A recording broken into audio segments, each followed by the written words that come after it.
ప్రముఖ సినీ నటి శ్రీమతి సంగీత గారి ప్రారంభించారు. IVF చికిత్సలో 25% భారీ discount, free doctor consultation, free ultrasound scan. 49 అంటే సంతానం, 49 అంటే సంతోషం. ప్రొఫెసర్ నాగేశ్వర్ గారు, ఏపీ రాజకీయాలకు మనం వెళ్తే అక్కడ వైఎస్ఆర్సీపీ ఎంపీలు పార్టీ మారుతున్న పరిస్థితి. ఇప్పుడు లేటెస్ట్ గా విజయసాయి రెడ్డి గారి పేరు కూడా తెర మీదకి వస్తుంది. ఆయన బీజేపీకి వెళ్ళబోతున్నారు అనేది, దీనికి అవకాశం ఉందంటారా? రాజకీయాల్లో ఏది అవకాశం లేదని ఎలా చెప్పగలుగుతాం మనం? రాజకీయాల్లో ఏదైనా జరగవచ్చు. సో మనము అసలే అవకాశం లేని అనుకునే చాలా అవకాశాలు జరిగాయి కదా. అందువల్ల విజయసాయి రెడ్డి విషయంలోనే ఒక డౌట్ ఉంది. మిగతా 8 మంది పోతారు, వైవి సుబ్బారెడ్డి పోడు, విజయసాయి రెడ్డి పోతారో పోడో తెలియదు. మిగతా 9 మంది, 9లో 2 వెళ్ళిపోయారు, ఇంకా 7.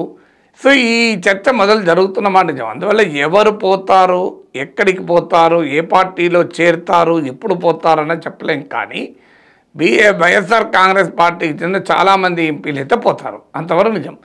ఈ పోయే క్రమంలో విజయసాయి రెడ్డి పాత్ర ఏంటి?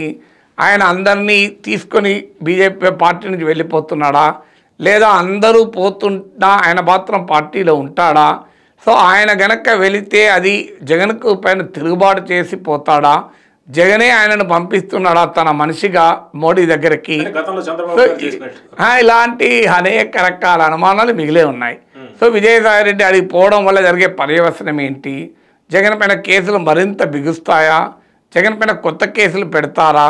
విజయసాయి రెడ్డి కూడా చాలా కేసులు A1 A2లుగానే ఉన్నారు కనుక విజయసాయి రెడ్డి రిలీఫ్ దొరుకుతుందా?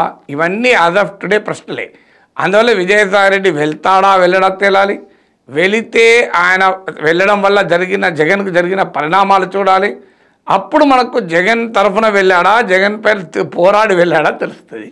బట్ విజయసాయి రెడ్డి విషయంలో మాత్రం ఇంకా క్లారిటీ లేదన్నది నిజం. 2019 ఎన్నికల్లో టీడీపీ అధికారం కోల్పోయినప్పుడు టీడీపీ ముఖ్య నేతలందరూ కూడా, ఎంపీలు, రాజ్యసభ సభ్యులు, వీళ్ళందరూ కూడా బీజేపీలోకి వెళ్ళారు. అంటే సీఎం రమేష్ కావచ్చు, టీజీ వెంకటేష్, ఇలాంటి వాళ్ళంతా సేమ్ అదే ఇప్పుడు పునరావృతం అవుతుంది అనుకోవచ్చు. ఎందుకంటే వాళ్ళందరూ అప్పట్లో విధేయులు చంద్రబాబు గారికి, వాళ్ళు పార్టీ మారారు. దాని వెనకాల చంద్రబాబు గారి హస్తం కూడా ఉంది అనేది, అంటే చంద్రబాబు హస్తం ఉంది అనేది ఒక ఆరోపణ. అది ఎంత నిజమో తెలియదు. భారతీయ జనతా పార్టీకి ఆ రోజుల్లో ఎంపీల అవసరం ఉన్నది కూడా నిజం. సో అయితే ఆ తర్వాత టీడీపీ బీజేపీ పొత్తు కుదరడం వల్ల ఆ వెళ్ళిపోయిన వాళ్ళు ఎవరు కూడా తెలుగుదేశం పైన తీవ్రంగా విభేదించో, చంద్రబాబు నాయుడు విమర్శించి వెళ్ళలేదు కనుక, బీజేపీకి ఆంధ్రప్రదేశ్లో బలం కూడా లేకపోయినా వెళ్ళారు కనుక ఈ అనుమానాలన్నిటికీ దారితీస్తుంది. పొత్తు కూడా వాళ్ళే కారణం అనేది కూడా కొంత ప్రచారం. పొత్తుకు ఒక వ్యక్తి డిసైడ్ చెప్పితే టీడీపీ పొత్తు డిసిషన్ తీసుకుంటుంది, ఒక వ్యక్తి చెప్తే బీజేపీ పొత్తుకు వస్తుంది. అంటే సీఎం రమేష్ లేకుంటే సుజనా చౌదరి చెప్పితే భారతీయ జనతా పార్టీ నిర్ణయాలు తీసుకుంటుందా? ఫెసిలిటేటర్లుగా ఉంటే ఉండవచ్చు, పరిచయాలు ఉన్నప్పుడు, అటు ఇటు ఉభయలకు బాగా సన్నిహితంగా ఉన్నప్పుడు ఏదో లయజన్ కొరకో ఐస్ బ్రేకింగ్ కొరకో ఉంటే ఉండవచ్చు. కానీ భారతీయ జనతా పార్టీ లాంటి పార్టీ తమ రాష్ట్ర నాయకులు చెప్తేనే నిర్ణయాలు తీసుకోవచ్చు. అంత సెంట్రలైజ్డ్ పార్టీ. కిషన్ రెడ్డి, బండి సంజయ్ చెప్పినట్టే బీజేపీ జాతీయ నాయకత్వం ఉంటుందా? సో అందువల్ల మనం బీజేపీ జాతీయ నాయకత్వం చాలా తక్కువ అంచనా వేయడం. సో సీఎం రమేష్ ఇన్ఫ్లుయెన్స్ చేస్తానో, సుజనా చౌదరి ఇన్ఫ్లుయెన్స్ చేస్తానో బీజేపీ లాంటి పార్టీ పొత్తులపై నిర్ణయం తీసుకుంటుంది అనుకుంటే బీజేపీ పట్ల అవగాహన లేని మాటలు.